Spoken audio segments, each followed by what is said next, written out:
This lesson is all about diphthongs.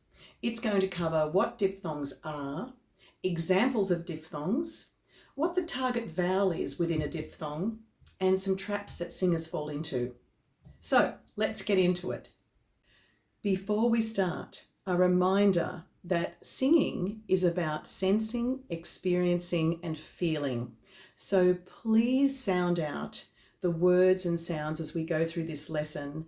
Really feeling how it is for you in your vocal tract is so useful and helpful. Last lesson, we looked at vowels, and we know that vowels are formed as a result of small changes within our resonators. And those include things like changing our tongue shape, or our soft palate raises up, or our throat size changes, our lips can change, and all those articulators go towards making those different sounds, and people perceive what comes out as different sounds.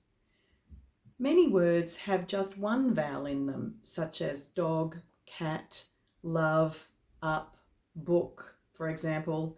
We call those monophthongs. Mono meaning one and thong meaning sound, one sound.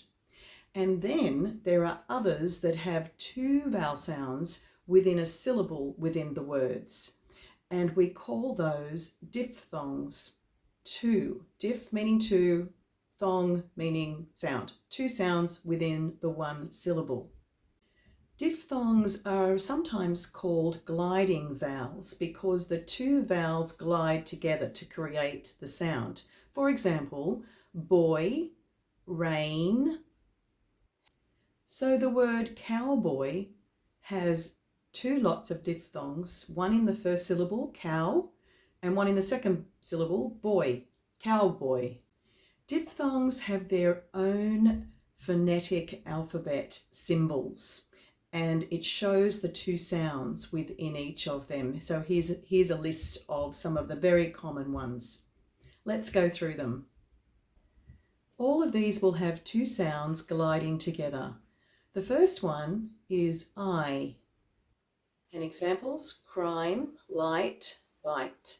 The second one is A. And examples are break, pray, braid, ache. Third one is O, such as slow, moan, and doe. Fourth one is ow, as in hound and crown. The next one is air, as in lair and bear. The next one is ear, as in jeer, peer, and near. The next one is oi, as in boy and oil. And the last one is uer, as in pure. In accents that are rhotic, or in other words that pronounce the R, we would pronounce the R in words like pure and near and bear or beer, for example. Diphthongs are very common and they are essential for correct pronunciation of words. They're not, however, long vowels. They occur within a syllable of a word. And they can occur at the beginning, the middle, or the end of a word. Diphthongs at the beginnings of words, for example, out, oil, ache. If you say those out loud, can you feel the two sounds within them? Let's slow it down a bit. Out, oil, ache. In the middle of words, hound, boil, break. And at the end of words, slow, enjoy, pray. And words can have more than one diphthong. For example, as we've done previously, cowboy, highway, mealtime.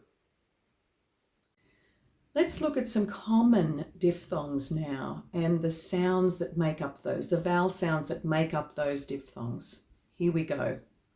The first lot are diphthongs made up of R and E. Say them out loud as we go through. My, shine, fine, cry. The next lot are and E, and here we go. Say, baby, same, hey, way, and play. The next lot are O and E, and here we go. Boy, toy, joy, soil. And the next lot are R and U. How, now, cow, proud, found. And the next lot are O and U. Here we go. Lone, zone, shown. And the next lot are E and U. Here we go. You, few. In all of these examples, except the last one, the target vowel is going to be the first vowel. So let's sing a couple of these. Let's go back to the RE diphthongs words and sing them on this note here. We're going to start with my. My, shine, shine, fine, fine, and cry, cry. Do you feel the two vowels? R followed by E, with R being the one that we are spending the most time on. Let's do the next lot, which is E, say. We'll do say, same, hey, way, and play. Let's go there. Say, say, same, hey, way, play. So the two sounds are air and E in those words. Next one is oi, the oi diphthong. And we're going to do boy, toy, joy, and soil. Here we go. Boy, toy, joy, soil. Good job. And let's do the next one, which is oo. And we're going to do how, now, cow, proud, and found. How, now, cow, proud, found. Well done. And then OU, lone, zone, and shown. Lone, zone, shown. Wonderful. Now the final one is the exception to having the target vowel at the beginning of the sound, and it's the target vowel is actually at the end of the sound. So it has a less important vowel to start the sound, and then the target vowel comes after that, and it's U. So let's look at this. We would sing U. We're going for the oo. Our target vowel is the second sound, oo, not the first one, but the first one's important. You. Do it again. You. And sing few. Few. One more time. Few. Well done.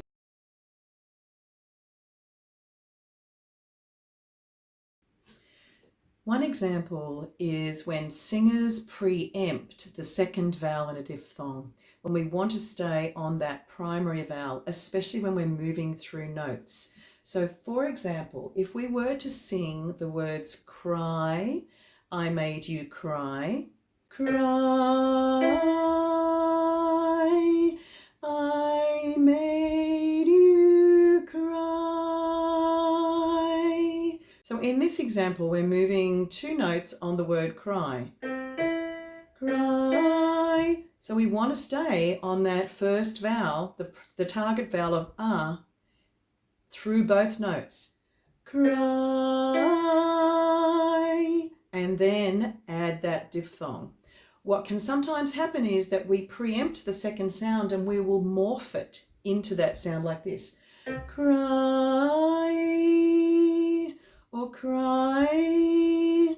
And that's going to be really hard to lock the ensemble in that sound. So stay on this target vowel until your musical director asks you to turn that diphthong. Cry, I made you cry.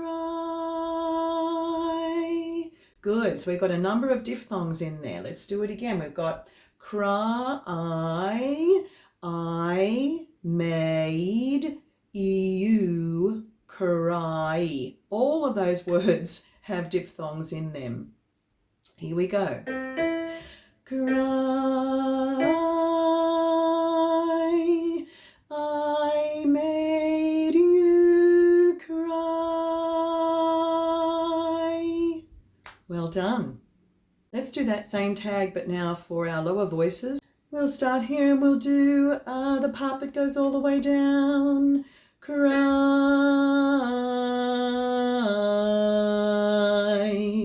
I made you cry. Good. So we've got moving notes on the first sound. Cry.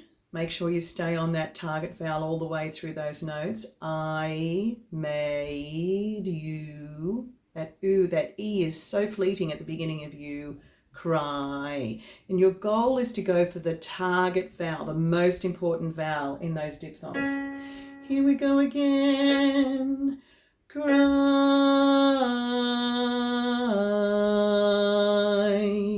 I made you cry. Good, that's right at the bottom of my vocal range. Cry, I made you cry. Good job. And again. Cry, I made you cry. Nicely done. Another trap that singers sometimes fall into is that they will reduce the resonance in the second sound, and we want them to be the same resonance in both. So for example, if there's an E as the second sound, we might go toy, and we've let the resonance reduce in the second sound. So let's not do that, and let's put the same resonance in the second sound as the first one. Toy, toy. So we've got a lovely, well resonated E sound as well as our first sound, the same in both. And the third thing that singers sometimes do without thinking about it is they let the diphthong, as it gets to the second sound, reduce in pitch. Instead, think of the second sound as having a little tiny bit more pitch on it so that it keeps everything in key. So let's try that on. Boy, boy. And let's do that on an oo sound. So let me choose, let's do zone, Z-O-N-E. Zone, zone. It's easy for that oo to just be a little under where we've sung the rest of the word, and we want them all to be on the same. Zone. Sometimes we have to think that the second part of the word is slightly higher than the first part for us to stay in key, especially if you're an a cappella group.